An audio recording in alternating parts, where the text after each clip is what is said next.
పిత పుత్ర పవిత్రాత్మ నామమున ఆమేన్. క్రీస్తునాథుని యందు ప్రియమైనటువంటి సహోదరి సహోదరులారా, మీ అందరికీ బైబిల్ స్టడీ కార్యక్రమానికి స్వాగతం. ఈ బైబిల్ స్టడీలో భాగంగా మనము పునీత పౌలు గారు గలతీయులకు రాసినటువంటి లేఖను ధ్యానిస్తూ ఉన్నాము. గలతీ సంఘంలో వచ్చినటువంటి ఒక సమస్యను పునీత పౌలు గారు ఎలా పరిష్కరిస్తున్నారు? యూదులు గలతీయుల దగ్గరకు వచ్చి, మీరు ధర్మశాస్త్రాన్ని అనుసరించాలి, సున్నతిని అనుసరించాలి, అప్పుడే యేసుక్రీస్తు ద్వారా రక్షణ పొందగలరు అని చెప్పినప్పుడు, అక్కడ ఉన్నటువంటి గలతీయులు అది నిజమేమోనని నమ్మి దాన్ని అనుసరిస్తూ ఉన్నప్పుడు పునీత పౌలు గారు దాన్ని ఖండిస్తూ అది తప్పు అని చెబుతూ, ఆ తప్పుని ఎత్తి చూపి అది ఏ విధంగా దేవుని నుంచి వచ్చినటువంటి సరైన మార్గం కాదని ప్రూవ్ చేసి, దానికి అనుసరించాల్సినటువంటి పరిష్కార మార్గాన్ని ఆయన చూపిస్తూ ఉన్నాడు. అందులో భాగంగా 5వ అధ్యాయంలో కొంత వివరించాము ఆల్రెడీ. ఇప్పుడు 6వ అధ్యాయాన్ని మనం ధ్యానించబోతూ ఉన్నాము. 6వ అధ్యాయం నుంచి చదివినట్లయితే, సోదరులారా, ఏ తప్పిదంలోనైనాను చిక్కుకొని ఎడల మీలో ఆధ్యాత్మిక శక్తి గలవాడు వాడిని సరిదిద్దవలను, కానీ ఆ పనిని సాత్వికమైన మనసుతో చేయవలను. అంతేగాక నీవును శోధింపబడుకున్నట్లు నిన్ను నీవు గూర్చి జాగ్రత్త పడము. ఇక్కడ 2 విషయాలను మనం అబ్జర్వ్ చేయాలి. ఆయన ఒకటి ధర్మశాస్త్ర కోణంలోంచి అబ్జర్వ్ చేయాలి, రెండవది సాధారణ సమాజం నుంచి అబ్జర్వ్ చేయాలి. ధర్మశాస్త్రం ప్రకారము ఎవడైనా తప్పు చేస్తూ దొరికాడు అనుకోండి, వాళ్ళని రాళ్లతో కొట్టి చంపేసేవాళ్ళు. ఉదాహరణకి యేసుక్రీస్తు దగ్గరికి ఒక మహిళను తీసుకొచ్చారు. ఈమె వ్యభిచారం చేస్తుంటే మేము పట్టుకున్నాము, మా ఆచారం ప్రకారం, మా ధర్మశాస్త్రం ప్రకారం ఈమెను రాళ్లతో కొట్టి చంపాలి, దీనికి నువ్వేమంటావు చెప్పు అని యేసుక్రీస్తు దగ్గరికి తీసుకొచ్చారు. ఒకవేళ యేసుక్రీస్తు ఆమెను చంపండి అన్నాడు అనుకో, యేసుక్రీస్తులో మానవత్వం లేదు చూడండి అయ్యా అంటాడు. ఒకవేళ యేసుక్రీస్తు ఆమెని చంపొద్దు అన్నాడు అనుకో, ఓహో ఈయన చూడండి ధర్మశాస్త్రాన్ని మీరుతున్నాడు, మనకు ఆల్రెడీ ధర్మశాస్త్రం ఉంది, ఆ ధర్మశాస్త్రాన్ని నేను అనుసరించట్లేదు అని యేసుక్రీస్తు మీద నింద మోపొచ్చు అనేది వాళ్ళ యొక్క భావన. అప్పుడు యేసుక్రీస్తు వాళ్ళ ఆలోచనలను రిఫ్యూట్ చేస్తూ ఒక మాట అన్నాడు. ఆ మాట ఏమన్నాడంటే, సరే మీరు రాళ్లతో కొట్టి చంపాలనేది మీ ఆచారం, ఓకే రాళ్లతో కొట్టి చంపండి, కానీ ఇప్పటి వరకు మీలో ఒక్క తప్పు కూడా చేయని వాడు ఎవడైనా ఉంటే ఆమెను రాళ్లతో కొట్టి చంపండి అన్నాడు. చూడండి అసలు ఎంత సింపుల్గా తగ్గొట్టాడు దాన్ని. అందరూ రాళ్ళు అక్కడ పడేసి ఎటోళ్ళకి వెళ్ళిపోయారు. ఎందుకంటే ప్రతి ఒక్కడు తప్పులు చేసేవాడే, ప్రతి ఒక్కడు తప్పులు చేస్తాడు. ఎదుటివాడు తప్పు చేసినప్పుడు వీళ్ళందరూ ఏళ్ళెత్తి చూపుతారు. ఇప్పుడు ఆ వ్యభిచారంలో పట్టుబడినటువంటి స్త్రీ పరిస్థితి అదే. వీళ్ళందరూ తప్పు చేశారు, ఆమె కూడా తప్పు చేసింది, కానీ ఆమె దొరికింది కాబట్టి తీసుకొచ్చి రాళ్లతో కొట్టి చంపాలని చూశారు. యేసుక్రీస్తు ఆ పరిస్థితిని చక్కదిద్దినట్లుగా మనం చూస్తున్నాం. ఆ తర్వాత ఆమె దగ్గరికి వెళ్ళి, వ్యభిచారిని ఆమె ఒక వ్యభిచారం చేస్తుంటే పట్టుకొచ్చారు. యేసుక్రీస్తు ఆమె దగ్గరికి వెళ్ళి అంటున్నాడు, అమ్మా వాళ్ళందరూ ఎక్కడ, వాళ్ళందరూ వెళ్ళిపోయారు, వాళ్ళందరూ నిన్నెవరు శిక్ష విధించలేదా అంటే, లేదు ప్రభు అని ఆయన సమాధానం ఇస్తే, సరే అమ్మా వెళ్ళు, ఇక మీదట మళ్ళీ పాపం చేయొద్దాను. అంటే చూడండి, వ్యభిచారంలో పట్టుబడినటువంటి స్త్రీని అమ్మ అని పిలుస్తున్నాడు యేసుక్రీస్తు. అంటే అక్కడ ఆయన ఏం చేస్తున్నాడు, ధర్మశాస్త్రం ప్లేస్లో ప్రేమ శాస్త్రం రాస్తున్నాడు. అంటే ఒక తప్పుని, ఒక పాపాన్ని ధర్మశాస్త్రంలో ఉన్నటువంటి శిక్ష విధించడం ద్వారా మార్చడం కాదు, ప్రేమను పంచడం ద్వారా మార్చాలి. ఒక తప్పు చేసినప్పుడు, ఎదుటి వ్యక్తి తప్పు చేసినప్పుడు ఆ తప్పును అతనికి తెలియజేసేలాగా సాత్వికమైన మనస్సుతో, యేసుక్రీస్తు అక్కడ సాత్వికమైన మనస్సును ఉపయోగించాడు. ఇక్కడ పునీత పౌలు గారు కూడా అదే చెప్తున్నాడు. మీలో ఎవరైనా తప్పు చేస్తూ ఉన్నట్లయితే, ఒకడు తప్పులో చిక్కుకొని ఉన్నట్లయితే, మీలో ఆధ్యాత్మిక శక్తి ఉన్నవాడు, బైబిల్ గురించి తెలిసినవాడు, లేఖనాల గురించి జ్ఞానం ఉన్నవాడు వాడిని సరిదిద్దాలి. ఏమని సరిదిద్దాలి? సాత్వికంగా సరిదిద్దాలి. అరే నువ్వు తప్పు చేస్తున్నావురా, నువ్వు ఈ తప్పు చేయకూడదురా అని అనటం కాదు. కూర్చోబెట్టుకొని, ఈ తప్పు ఎందుకు చేస్తున్నావు, దీంట్లో ఉన్నటువంటి లోటుపాట్లు ఏంటి, అది చేయటం వల్ల నీకు కలిగేటువంటి నష్టం ఏంటి అనేది వివరించి ఆ తప్పులో నుంచి వాడిని బయటికి తీసుకురావడానికి ప్రయత్నించాలి. అంతేకాదు, కొన్నిసార్లు ఈ ప్రయత్నం చేసేటువంటి క్రమంలో మనం కూడా పడిపోతాం. అరే ఒక తాగుబోతుకి మంచితనం నేర్పిద్దామని చెప్పి వాడి దగ్గరికి వెళ్ళి కూర్చొని నువ్వు కూడా కూర్చొని తాగేవనుకో, అసలుకే మోసం వచ్చినట్టు కదా. సో ఏమంటారంటే, నువ్వు జాగ్రత్తగా ఉండు, అక్కడ తప్పు జరుగుతుంది, ఆ తప్పును నువ్వు జయించగలగాలి, అంతేగాని తప్పుకు లోనైపోవడం కాదు. ఒక స్త్రీని దగ్గరకు వచ్చి ఒక వ్యభిచారం చేసినటువంటి పరిస్థితిని, ఆ పాప క్షమాపణ కోసం నీ దగ్గర చెప్పుకున్నప్పుడు, ఒక గురువుగా ఉన్నప్పుడు నువ్వు నీ దగ్గర చెప్పుకుని ఒక పరిష్కార మార్గాన్ని అడిగినప్పుడు, నువ్వు దాన్ని నీలో ఉన్నటువంటి ఆత్మను పెంచుకొని ఆ పరిస్థితిని జయించాలి. కానీ ఆమె దొరికింది కదా, ఒక అవకాశం దొరికింది కదా అని అక్కడికి వెళ్ళి తప్పు చేయటం కాదు అనేటువంటి ఉద్దేశంతో పునీత పౌలు గారు మాట్లాడుతున్నారు. ఇంకా అంటున్నాడు, ఒకటి భారములను మరి ఒకడు భరించి క్రీస్తు నియమమును పూర్తిగా నెరవేర్చుడు. ఇక్కడ భారము అంటే ప్రేమ. ఏ విధమైనటువంటి భారము? ఒకటికి కష్టం వచ్చింది, ఆ కష్టాన్ని నువ్వు తీర్చగలగాలి ఎంతో కొంతమేర. మొదటితరం అపోస్తలులు, విశ్వాసులు ఏం చేశారు? వాళ్ళ దగ్గర ఉన్నటువంటి ఆస్తులను అమ్ముకొని వచ్చి ఉమ్మడిగా కలిసి జీవించడం ప్రారంభించారు. ఈ రోజుల్లో ఉమ్మడిగా జీవించడం సాధ్యం కాకపోవచ్చు, కానీ కష్టంలో ఆదుకోవడం అనేది సాధ్యమవుతుంది. అది ఏ తరంలో అయినా. ఇప్పుడు ఒకప్పుడు ఉమ్మడి కుటుంబాలు ఉండేవి. ఒక పెద్ద ఉండి కుటుంబంలో అందరిని నడిపించేవాడు. ఒక 5-6 కుటుంబాలను నడిపించేవాడు. సరే, ఉమ్మడి కుటుంబం నుంచి మనం విడిపోయాము కాలక్రమేణా. విడిపోయిన తర్వాత ఏమైంది? అన్నదమ్ములు ఉన్నారు, దూరంగా ఎక్కడో జీవిస్తున్నారు. కానీ ఒకటి కష్టం వచ్చింది, నువ్వు సహాయం చేయగలవు. ఆ సహాయం చేయడం ద్వారా దేవుని యొక్క బాధ్యతను మనము నెరవేర్చాలి. ఎవడైనాను ఏమీ లేనివాడై ఉండి తను గొప్పవాడిని భావించుకొనచో అట్టివాడు తను మోసగించుకొనుచున్నాడు. నువ్వు అనుకుంటుంటావు, నా దగ్గర ఏం లేదు కానీ నాకు మొత్తం తెలుసని నువ్వు అనుకుంటూ ఉంటావు. కానీ నిన్ను నువ్వు మోసగించుకుంటున్నావు. నీకేం తెలీదు ధర్మశాస్త్రం గురించి. ప్రతి వ్యక్తి తన పనిని తానే పరీక్షించుకోవడం వలన అటు చేసినచో ఇతరుల పనితో అవసరం లేకుండానే తన పని అంది తాను గర్వపడవచ్చును. బదులుగా నువ్వేం చేయవచ్చు అంటే, నేనేం చేయగలిగాను ఇప్పటివరకు అనేది నువ్వు పరిశీలించుకోవాలి. అలా పరిశీలించుకొని ఇంకా నేనేం బెటర్గా చేయొచ్చు అనేది చెప్పినట్లయితే ఇక నీ యజమాని దగ్గర నుంచి నువ్వు ఒక మాట చేయించుకోవాలి, ఒక మాట అనిపించుకోవాల్సిన అవసరం లేదు. నీ డ్యూటీ ఒకటి ఉంటుంది నీ జాబ్లో. ఆ డ్యూటీ మొత్తాన్ని నువ్వు నీ యజమాని అడగక ముందే అది మొత్తం చేసేసావంటే వాడు నిన్ను వచ్చి మళ్ళీ క్వశ్చన్ చేయడు. కానీ నువ్వు ఆ డ్యూటీ చేయడంలో విఫలమైతే ఏమవుతుంది? వాడు వచ్చి మళ్ళీ నిన్ను క్వశ్చన్ చేస్తాడు. కాబట్టి ఎవడో వచ్చి క్వశ్చన్ చేసేదాకా మిమ్మల్ని మీరు ఉంచుకోవద్దు. ఇప్పుడు నేను మిమ్మల్ని క్వశ్చన్ చేస్తున్నాను. గలేషియన్స్ పౌరులారా, నేను పౌలు అనేటువంటి నేను మిమ్మల్ని క్వశ్చన్ చేస్తున్నాను. ఎవడో చెప్పిన దాన్ని తీసుకొచ్చి మీరు నమ్ముతున్నారు కదా, ఎవడో చెప్పిన దాన్ని బట్టి మీరు అసలు సువార్తనే పక్కన పెడుతున్నారు కదా. నో, అది కాదు కేసు ఇక్కడ. నేను మీకు వచ్చి చెప్పేదాకా మీరు ఆ సిచ్యువేషన్ తెచ్చుకోవద్దు. మీరు చేసేది కరెక్టా కాదా అనేది మీరే దాన్ని నిర్ణయించుకోండి, మీరే దాన్ని పరిశీలించుకోండి అని ఇప్పుడు పౌలు గారు హెచ్చరిస్తున్నారు. అంతేకాకుండా ఏలైనా ప్రతి వ్యక్తి తన భారమును తానే మోయవలెను. సో ధర్మశాస్త్రం భారం మోస్తావా, లేదంటే యేసుక్రీస్తు ద్వారా విశ్వాసంలో ఉంటూ దేవుని ఆత్మలో ఎదుగుతూ ఆ కష్టాలు వచ్చినప్పుడు వాటిని భారంతో మోస్తూ అనేది అదంతా నీ వ్యక్తిగతమే. నీ కష్టాలు వచ్చినప్పుడు నువ్వు మాత్రమే భరించాలి. ఇప్పుడు సృజన్ అనే నేనున్నాను, నాకు కష్టం వచ్చినప్పుడు పునీత పౌలు వచ్చి సాయం చేస్తాడా? లేదా వీడియో చూస్తున్నటువంటి నువ్వు వచ్చి నాకు సాయం చేస్తావా? లేదా పక్కన ఉన్నటువంటి ఫాదరో లేదంటే పక్క రూమాడో సాయం చేస్తుందా? లేదు. భారం అనేది వచ్చినప్పుడు, ఒక రోగం అనేది వచ్చినప్పుడు, ఒక కష్టం అనేది వచ్చినప్పుడు నేనే భరించాలి అది. సో అలాగా మీరు కూడా ధర్మశాస్త్రం అనేది వచ్చినప్పుడు మీరే భరించాల్సి ఉంటుంది. కాబట్టి ఏది రైట్ అనే దాని మీద మీరు ఒక స్పష్టమైనటువంటి నిర్ణయం కలిగి ఉండండి. అప్పుడు మీరు ఇంత ముందుకు వచ్చి మీరు ఆలోచించాల్సిన పని ఉండదు.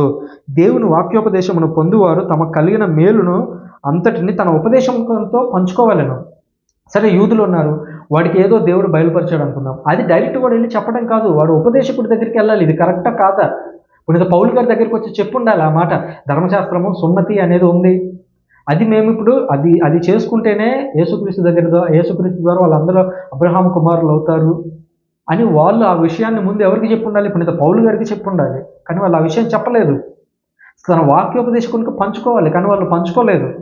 కాబట్టి ఇది రాంగ్ అనేటువంటి విషయాన్ని మీరు గుర్తించండి అంటున్నాడు. ఇంకా అంటున్నాడు, మిమ్మల్ని మీరు మోసగించుకున్నాడు, ఎవడునూ దేవుని హేళన చేయజాలడు. మిమ్మల్ని మీరు మోసం చేసుకుంటున్నారు. ఫస్ట్ ఒక సువార్త వచ్చింది, దాన్ని మీరు నమ్ముతున్నారు. ఓకే, మళ్ళీ ఇంకొకటి వచ్చాడు, ఇంకోటి చెప్పినప్పుడు దాన్ని ఎందుకు మీరు మళ్ళీ నమ్ముతున్నారు? రాంగ్ అయిన దాన్ని మీరు ఎందుకు నమ్మాలని చూస్తారు? మిమ్మల్ని మీరు మోసం చేసుకోవాలని ట్రై చేయొద్దు. మిమ్మల్ని మీరు మోసం చేసుకొని తర్వాత దేవుడు మమ్మల్ని మోసం చేశాడని అనొద్దు. ఎందుకంటే దేవుడు మీకు ఎప్పుడు మంచి జరగాలని కోరుకుంటాడు. ఒక మంచి వ్యక్తిని మీ దగ్గరికి పంపించాడు, మంచిని స్వీకరించండి. మళ్ళీ చెడ్డ వ్యక్తి మీ దగ్గరికి వచ్చినప్పుడు మంచి వ్యక్తితో పోల్చుకొని ఆ డిఫరెన్స్ ఏదో మీరు అర్థం చేసుకోలేక చెడు మార్గంలో పడిపోయినప్పుడు దేవుడు మమ్మల్ని చెడు మార్గంలో పడేశాడని మీరు అనొచ్చా? అనడానికి లేదు. దేవుణ్ణి హేళన చేయడానికి లేదు. ఏ వ్యక్తి అయినను తాను నాటిన దానినే కోసుకున్నాను. నేను వెళ్ళి మామిడి చెట్టు నాటితే మామిడికాయలే కాస్తాయి. మామిడి చెట్టు నాటి నాకు బొప్పాయికాయలు కాయంటే కాస్తాయా? అలాగే దేవుని సువార్త అనేది మంచి చేయడానికి ఒకటి వచ్చింది. ఆ మంచి విశ్వాసాన్ని మీరు నమ్ముతున్నారు. మళ్ళీ వేరే వాడు వచ్చి వేరే గురుగులు, ఇప్పుడు గోధుమ మొక్కలు నాటితే అందులోకి ఏవో కలుపు మొక్కలు వచ్చాయి. కలుపు మొక్కలు వచ్చినప్పుడు మీరు రెండింటిని కలిపి పెరగనివ్వకూడదు. కలుపు మొక్కలు చిన్నగా ఉన్నప్పుడే వాటిని పీకి పడేయాలి. మీరు ఏదైతే నాటుతారో అది మాత్రమే కోసుకోవాలి. ఇంకంటున్నాడు, శారీరకమైన కోరికలు అను వానిలో పొలం విత్తనములను చల్లినచో శరీరం నుండి అతనికి లభించే ఫలసాయము క్షయమైనది. మీరు శారీరకమైనటువంటి కార్యక్రమాలు, దొంగతనం కావచ్చు, తాగుడు కావచ్చు, సిగరెట్లు కావచ్చు, వ్యభిచారం కావచ్చు, ఇవన్నీ చేస్తే అల్టిమేట్గా ఏం చేస్తున్నారు? మీ బాడీని మీరే పాడు చేసుకుంటున్నారు. దేవుడు లివర్ అనే దాన్ని ఒకదాన్ని పెట్టాడు. ఆ లివర్ అనేది ఏం చేస్తుంది? ప్రకృతిలో దొరికేటువంటి సహజమైనటువంటి ఆహార పదార్థాలను తింటే ఆ ఆమ్లాలను రిలీజ్ చేసి అది కరిగిస్తుంది. అంతటితో దాని పని అయిపోయింది. కానీ మీరు కృత్రిమంగా తయారు చేసినటువంటి సారా అనే దాన్ని తెచ్చుకొని మీ కడుపులో పోసుకుంటున్నారు. అది కృత్రిమంగా తయారైంది. దానివల్ల ఏమవుతుంది, లివర్ అనేది ఎక్సెస్గా కష్టపడాల్సి వస్తుంది. తర్వాత ఉండే కొద్దీ మీది చెడిపోతుంది లివర్ అనేది. సిగరెట్లు తాగుతున్నారు. సిగరెట్ అనేది డైరెక్ట్గా ప్రకృతిలో దొరుకుతుందా? లేదు, ప్రత్యేకంగా తయారు చేస్తున్నారు దాన్ని. ఆ సిగరెట్లు తాగటం వల్ల ఏమవుతుంది, మీ ఊపిరితిత్తులన్నీ పాడైపోతూ ఉన్నాయి. అంటే మీ శరీరానికి మీరు ఏదైతే ఇన్పుట్ ఇస్తున్నారో చివరి రోజుల్లో అదే అవుట్పుట్ అవుతుంది మీకు. మీరు మంచిగా ఉండాలనుకుంటే వీటన్నిటినీ వదిలేసేయాలి. ఎందుకంటే మీరు శారీరకమైనటువంటి ఆ పొలంలో శారీరకమైనటువంటి విత్తనాలు నాటితే మీరు కోసుకునేటువంటి ఆ ఫలం అంతా కూడా నష్టం కలిగించేది ఉంటుంది. క్షయమైంది అంటే అది చివరి వరకు ఉండేది కాదు అనేటువంటి విషయాన్ని ఇక్కడ గుర్తుంచుకోవాలి. ఇంకా అంటున్నాడు, ఆత్మ అను పొలములో అతను విత్తనమును నాటినచో ఆత్మ నుండి అతడు శాశ్వత జీవమును ఫలసాయమును పొందును. ఆత్మ అనే దాంట్లో నాటడం అంటే ఏంటి? ఆత్మ ఫలములు అని ఇందాక మనం చదివాము. ప్రేమ, దయ, జాలి, కరుణ, సో ఇట్లాంటివి. ఒక వ్యక్తి నాకు అన్యాయం చేసినప్పటికీ నేను దాన్ని భరించాను, దాన్ని నేను ఓపికతో చూశాను. అప్పుడు ఆ వ్యక్తికి ఏదో ఒక రోజు నా గురించి ఆలోచించినప్పుడు, అరే నిజమేనా, వాడు ఆ రోజు నేను కావాలని నష్టం కలిగించినా కూడా వాడు సైలెంట్గా ఉన్నాడు, నన్ను ఏం అనలేదు, నన్ను అనగలిగే పొజిషన్లో ఉన్నా కూడా వాడు అనలేదు, అంటే నేను మార్చుకోవాలి నా దారిని అని ఆ వ్యక్తి ఏదో ఒక రోజు మాటను మార్చుకుంటాడు, తన తీరును మార్చుకుంటాడు, నా నడవడికను మార్చుకుంటాడు.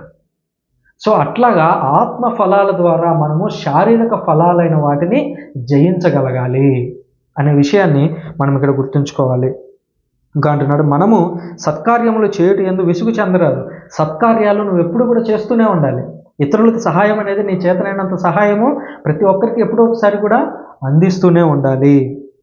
ఏలైనా అటులో మనం చేయుట యందు నిరాశ చెందకున్నచో మన కృషి ఫలవంతమగు సమయం వచ్చును. ఒకవేళ మీరు ఇప్పుడు అంతా సహాయం చేస్తూ ఉన్నారనుకోండి, మీరు సహాయం చేయగలిగే పొజిషన్లో ఉన్నప్పుడు మీరు సహాయం చేస్తే ఇతరులకి, నీకు సహాయం అవసరమైనటువంటి క్షణంలో డెఫినెట్గా దేవుడు ఏదో ఒక రూపంలో నుంచి సహాయాన్ని అందిస్తాడు. కనుక అవకాశం దొరికినప్పుడల్లా మనం అందరికీ, ప్రత్యేకించి మన విశ్వాస కుటుంబానికి చెందిన వారికి మంచి పని చేయుచుండవలను.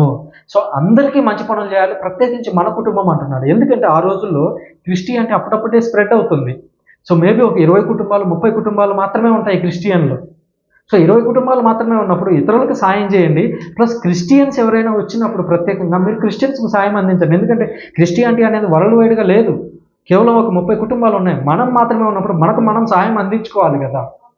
సో అలాగా వారికి వీరికి రెండు వైపులా సాయం అందించండి అని చెప్పి పునీత పౌలు గారు చెబుతున్నాడు. ఇక చివరిగా తుది శుభాకాంక్షలు చెబుతూ అంటున్నాడు. 11వ వచనంలో అంటున్నాడు, నా స్వహస్తములతో ఎంత పెద్ద అక్షరములతో రాయిచున్నానో చూడు. ఈ మొత్తం 5 అధ్యాయాలు రాసిన తర్వాత 5వ అధ్యాయం చివరిలో అంటున్నాడు, ఎంత పెద్ద అక్షరాలు రాస్తున్నానో చూడండి రా నాయన మీకోసం. శారీరకంగా తమ గొప్పతనమును ప్రదర్శించుకోనించేవారు మిమ్మల్ని సున్నతి పొందవలనని బలవంత పెట్టుచున్నారు. యూదులందరూ కూడా శారీరకంగా మేము దేవుని యొక్క వారసులం అవుతున్నామని వాళ్ళు ఆలోచిస్తున్నారు. అందుకని వాళ్ళు గొప్పలు చెప్పుకుంటున్నారు దాని గురించి, మేము అబ్రహాం వారసులము అని. కానీ అది కాదు కేసు అంటున్నాడు. ఇంకా క్రీస్తు శిలువ నిమిత్తం హింసింపబడుటకే వారు అట్లా బలవంతం చేయదురు, హింసింపబడకుండుటకే. సో ఒకవేళ మీరు సున్నతి చేయించుకున్నారనుకోండి, ధర్మశాస్త్రం అనుసరించారనుకోండి, ఇక మీకు ఏ కష్టాలు ఉండవు. ఎందుకంటే యూదులు మిమ్మల్ని యాక్సెప్ట్ చేసేస్తారు, ఇక మీకు అసలు సమస్య లేదు, యూదుల్లాగా అయిపోతున్నారు మీరు. కానీ క్రీస్తు శిలువ శ్రమలు అంటే ఏంటి? యూద ఆచారాలు ఏవైతే ఉన్నాయో, ధర్మశాస్త్రము, సున్నతి అనేది ఏదైతే ఉందో దాన్ని వ్యతిరేకించాలి. ఇప్పుడు మీరు అది చేసుకుంటే మీరు ఆ శిలువ శ్రమల్లోకి రావట్లేదు, యూదుల్లో కలిసిపోతున్నారు. మీరు శిలువ శ్రమలో ఉండాలి, యేసుక్రీస్తు శ్రమలో ఉండాలి, యేసుక్రీస్తుతో పాటు కలిసి ఉండాలి అని అంటే మీరు చేసుకోకూడదు. సున్నతి, ధర్మశాస్త్రం అనే వాటికి దూరంగా ఉండాలి. సున్నతిని అవలంబించుచున్న వారే చట్టమును అనుసరించటం లేదు, కానీ మీ మూలన గొప్పలు పొందుటకు మీరు సున్నతి పొందవాలని వారు కోరదు. ధర్మశాస్త్రాన్ని పాటిస్తున్నామని చెప్పుకుంటున్నారు కొంతమంది యూదులు, కానీ వాళ్ళు ధర్మశాస్త్రాన్ని నిజంగా అనుసరిస్తున్నారా? ధర్మశాస్త్రంలో ఉన్నటువంటి 613 ఆజ్ఞలు నిజంగా అనుసరిస్తున్నారా? లేదు. కానీ ధర్మశాస్త్రాన్ని అనుసరించినటువంటి వాళ్ళు మీ దగ్గరకు వచ్చి అంటారు, మీరు ధర్మశాస్త్రాన్ని అనుసరించండి, మీరు సున్నతి చేసుకోండి అంటారు. ఈ రోజుల్లో చాలామంది పాస్టర్లు కావచ్చు, ఫాదర్లు కావచ్చు, వాళ్ళు ఏమంటారు, అయ్యా చర్చికి సాయం చేయండి అయ్యా, దశంభాగాలు తెచ్చేయండి అయ్యా అంటుంటారు. వాడి దశంభాగాలు వాడికి పోతూనే ఉంటాయి కడుపులోకి. ఆ దశంభాగాలు ఆ పాస్టర్ నుంచి ఇంకొక వ్యక్తికి సాయం అందుతుంది. అంటే పోయింది మొత్తం అక్కడే ఆగిపోతుంది. యూదులు కూడా ఆ రోజుల్లో అలాగే ఉండేవాళ్ళు, ధర్మశాస్త్రం మొత్తం పాటిస్తున్నామని చెప్పుకుంటారు, కానీ ఒక్క ఆజ్ఞ కూడా అక్కడ పాటించట్లేదు. సో వాళ్ళు మీ మూలంగా గొప్పలు చెప్పుకోవాలని, మేము చూడండి గొప్ప వాళ్ళం అయ్యాము అని చెప్పి వాళ్ళు చెప్పుకోవడానికి మీ దగ్గరకు వచ్చి వాళ్ళు షో చేస్తున్నారు, ఒక రకంగా ఓవర్ యాక్షన్ చేస్తున్నారు ఒక రకంగా అని చెప్పొచ్చు అన్నమాట. 14వ వచనంలో అంటారు, నేను మరి ఏ ఇతరములైన దేని యందును కాక మన ప్రభువు యేసుక్రీస్తు శిలువ యందు మాత్రమే గొప్పగా చెప్పుకుంటున్నాను. ఏలైనా ఆయన శిలువ మూలమునే నాకు ఈ లోకము, నేను ఈ లోకమునకు శిలువ వేయబడుతుంది.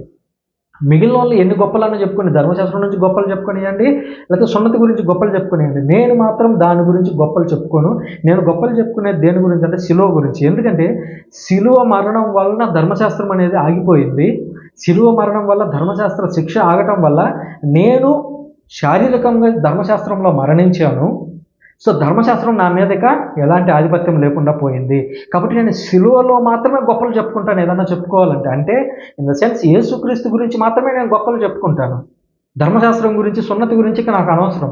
నేను గొప్పలు చెప్పుకునేది దేని గురించి అంటే కేవలము శిలువ గురించి, యేసుక్రీస్తు గురించి మాత్రమే. ఎవడైనాను సున్నతి పొందినా లేదా అనే విషయము అనవసరము. ముఖ్యమైన విషయం ఏంటంటే అతడు నూతన సృష్టి అవుతాయే. చూడండి, ధర్మశాస్త్రం పాటిస్తున్నామా, సున్నతి పాటిస్తున్నామా, అందులోని ఆచారాలు పాటిస్తున్నామా, మిక్వే పాటిస్తున్నామా, నో, నథింగ్ డూయింగ్. ఇవన్నీ ఏం అవసరం లేదు. మనకు కావాల్సింది ఏంటంటే మనము నూతన సృష్టి అయ్యామా లేదా యేసుక్రీస్తులో. నూతన సృష్టి అంటే ఏంటి? దేవుని యొక్క ఆజ్ఞలను అనుసరించడం. దేవుని నూతనంగా ఏమిచ్చాడు ఆజ్ఞలు? 2 నూతన ఆజ్ఞలు. ఒకటి మన దేవుణ్ణి ప్రేమించాలి, రెండవది మన ఎదురుగా ఉన్నటువంటి ఇతర వ్యక్తులను ప్రేమించాలి. ఈ రెండింటిని మనము పాటిస్తున్నామా లేదా అనే విషయాన్ని పరిశీలించుకోవాలి. తమ తమ జీవితంలో ఈ సూత్రములు పాటించే వారికి సమాధానము కనికరమును తోడగునుగాక. దేవుని ఇజ్రాయేలీయులకును అవి లభించునుగాక. ఇంకా అంటున్నాడు, ఇవన్నీ ఎవరికి లభించాలి? దేవుని యొక్క కృప, సమాధానం అనేది ఎవరికి లభించాలంటే దేవుని యొక్క ఇజ్రాయేలీయులకి. ఎవరైతే ఆ 2 ఆజ్ఞలను అనుసరించి పాటిస్తున్నారో వారికి, అలాగే ఇతర అన్యులు ఎవరైతే ఉన్నారో వాళ్ళందరికీ కూడా దేవుని యొక్క కృపా సమాధానాలు రావాలి. ఇక మీదట ఎవ్వడునూ నన్ను బాధింపకుండును గాక, ఏలైనా నా శరీరంపై నేను యేసు యొక్క ముద్రలను ధరించి ఉన్నాను. ఇక్కడ ఇప్పుడైతే పౌలు గారు ముద్రలు అంటున్నాడు. సో 2 రకాల ముద్రల గురించి చెప్పొచ్చు. ఎందుకంటే ఎగ్జాక్ట్గా ఆ రోజు ఆయన ఏం రాశాడు అనేటువంటి విషయం మనం ఈరోజు చెప్పలేము, ఎందుకంటే 2000 సంవత్సరాల గ్యాప్ ఉంది. సో 2 రకాల ముద్రలు అయి ఉండొచ్చు. ఒకటి, ఆయన్ని చాలాసార్లు అరెస్ట్ చేసి జైళ్ళల్లో వేశారు, కొట్టారు, ఆయన ఇబ్బందులు పెట్టారు. సో మేబీ ఆయన శరీరం మీద ఏర్పడినటువంటి గాయాలను, సంఖ్యల వల్ల కావచ్చు, కొరడా దెబ్బల వల్ల కావచ్చు, ఏదైనా సరే ఆయన హింసించడం వల్ల ఆయనకు వచ్చినటువంటి ఆ మచ్చలను, గాయాల వాటి గురించి ఆయన చెప్పుండొచ్చు ముద్రలు అని. లేదా రెండవది గమనించినట్లయితే పాత నిబంధనలో గొర్రెపిల్ల రక్తాన్ని కమ్మీల మీద పూసుకొని, నిర్గమకాండంలోంచి ఇజ్రాయేలు బయటకు వచ్చే సమయంలో కమ్మీల మీద పూసుకొని ఆ గొర్రెపిల్ల శరీరాన్ని తింటారు. అప్పుడు వాళ్ళందరూ రక్షించబడతారు. ఎవరైతే ఆ కమ్మీల మీద రక్తం లేదు అనగా ఈజిప్టులు ఎవరైతే ఉన్నారో వాళ్ళందరూ చాలామంది మరణించారు. సో దాన్ని ఇక్కడగా చూపిస్తూ యేసుక్రీస్తు కూడా తను మరణించేటువంటి ముందుగా ఇది నా శరీరము, దీన్ని తినండి, ఇది నా రక్తము, దీన్ని తాగండి అని యేసుక్రీస్తు చెప్పడం మనం చూస్తాం అపోస్తలులందరికీ. సో పునీత పౌలు గారు కూడా ఆ ఆచారాన్ని పాటించారు. సో యేసుక్రీస్తు యొక్క శరీర రక్తాలను భుజిస్తూ ఉన్నారు. కాబట్టి మేబీ ఆయన యేసుక్రీస్తు యొక్క శరీరం నాలో ఉంది, యేసుక్రీస్తు యొక్క ముద్రలు నాలో ఉన్నాయి అనేటువంటి ఉద్దేశంలో ఆ రెండిటల్లో ఏదో ఒక దాని గురించి మాట్లాడి ఉండవచ్చు. 18వ వచనం లాస్ట్ వచనం అంటున్నాడు, సోదరులాగా మన ప్రభువుకి యేసుక్రీస్తు యొక్క కృప మీ ఆత్మతో ఉండునుగాక, ఆమేన్. సో ఇందులో 2 విషయాలను చెప్తున్నాడు. యేసుక్రీస్తు యొక్క కృప అంటున్నాడు. మళ్ళీ స్టార్టింగ్లో కృపతోనే స్టార్ట్ అయింది. ఎందుకంటే ఆ కృప అనే దాంతో మీకు సువార్త అనేది తీసుకొస్తే మీరు దాన్ని మాకొద్దు అని రిజెక్ట్ చేశారు. ఇప్పుడు మళ్ళీ యేసుక్రీస్తు యొక్క కృప మీకు తోడుగా ఉండునుగాక, మీ ఆత్మతో ఉండునుగాక అని చెప్తూ ఉన్నట్లుగా మనం చూస్తున్నాము. ప్రియమైన మిత్రులారా, ఇంతటితో గలతీయులకు రాసినటువంటి పత్రిక 6 అధ్యాయాల యొక్క ఎక్స్ప్లెనేషన్ అయిపోయింది. దీనికి సంబంధించి మీకు ఏమైనా డౌట్స్ ఉన్నట్లయితే డెఫినెట్గా నన్ను కాంటాక్ట్ చేయొచ్చు. ఇందులో నేను మిస్ అయిన అంశాలు ఏమైనా ఉంటే మీరు డెఫినెట్గా వాటిని హైలైట్ చేస్తే వాటిని మళ్ళీ తిరిగి ఎక్స్ప్లెయిన్ చేయడానికైనా నేను సిద్ధంగా ఉన్నాను. ఈ బైబిల్ స్టడీ అంతా మీకు ఉపయోగపడిందని అనుకుంటున్నాను. ఒకవేళ ఉపయోగపడితే ఇది మీ మిత్రులతో పంచుకోండి, తద్వారా దేవునికి మహిమ కలిగేలాగా ఉపయోగపడవచ్చు. Thank you very much. పితా, పుత్ర, పవిత్రాత్మ నామమున ఆమేన్.